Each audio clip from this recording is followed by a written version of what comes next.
హల్లెలూయా. దేవునికి మహిమ కలుగును గాక.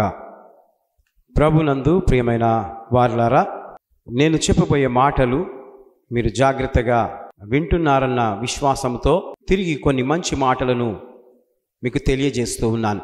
ఈ రోజున ప్రార్థన శత్రువుల కొరకు చెయ్యు.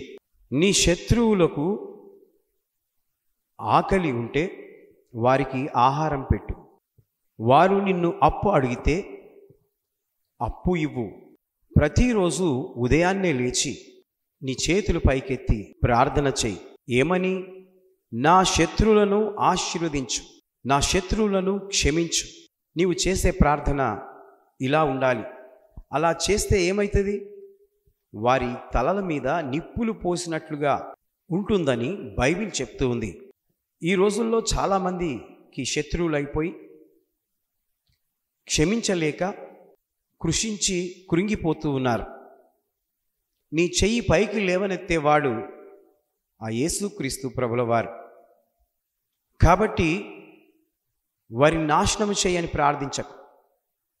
ప్రభువా, వారిని క్షమించు అని ప్రార్థన చెయ్యి. కాబట్టి నన్ను దీవించు, నా తల్లిని దీవించు, నన్ను బాగు చేయి, మా అక్కను బాగు చేయి, ఇలా చేయకు. అది స్వార్థంతో కూడిన ప్రార్థన అవుతుంది.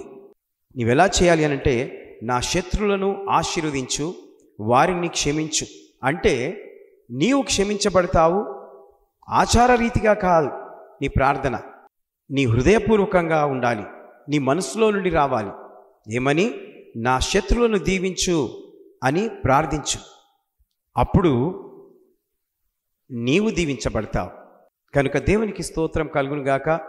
ఈరోజు దేవుడు నీకు ఇస్తున్న ఈ ఆహారాన్ని భుజించి బలము తెచ్చుకొని నేను చెప్పినట్లుగా ప్రార్థన చెయ్యాలని, మీ శత్రువులను క్షమించే ప్రార్థన ఈరోజు మీరు చేస్తే మీరు దీవించబడతారు. దేవుడి మాటలు దీవించి ఆశీర్వదించునుగాక. May God bless you.